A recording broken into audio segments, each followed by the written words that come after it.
सांगड़ जी बकार ढंढ जी कुरड़ो मच्छी ॾेह तोड़े परॾे में वरी शौक़ सां खाधी वञे थी।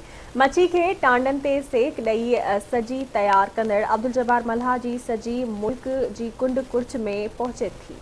उन हवाले सां रिपोर्ट करे रहियो आहे एडी कुंबर।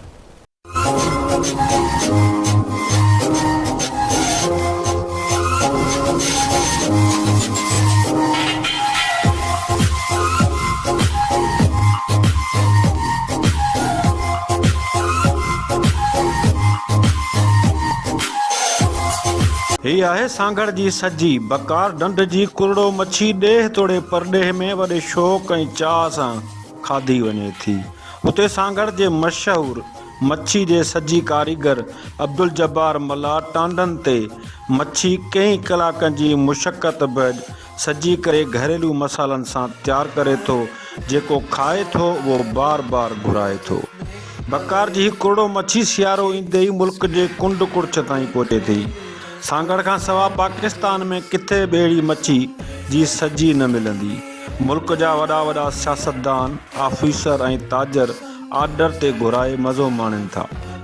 कोलनि ते सेकी वेंदी आहे, सेक ते पचंदी आहे ऐं बग़ैर आयल जे बग़ैर पाणी जे ऐं जाइको हुन में तव्हांखे ख़बर आहे त बग़ैर आयल जे या बग़ैर पाणीअ जे पचण खां पोइ जाइको ख़ुदि ब ख़ुदि थी वेंदो आहे। ऐं ॿियो त सांगड़ जी मच्छी मशहूरु आहे मिठे पाणीअ जी बकार चोटियारी डैम।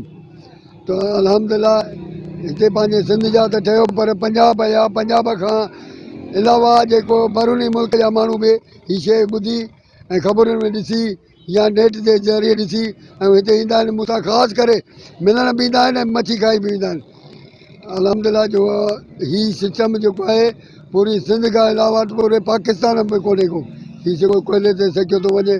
मच्छी जी सजी तैयार करण लाइ लहे जी काठी जो इस्तेमालु कयो वेंदो आहे, जंहिंसां मच्छी जो ज़ाइको साॻियो ई बरक़रार रहंदो आहे। ये मच्छी लाइ ख़ासि इहा मच्छी काठी आहे लहे जी, इन सां मच्छी न बीहंदी। काठी साफ़ हो गया मच्छी लाइ तैयार कंदो मच्छी वो लॻाईंदा आहियूं, ॿी मच्छी कड़ा कंदी।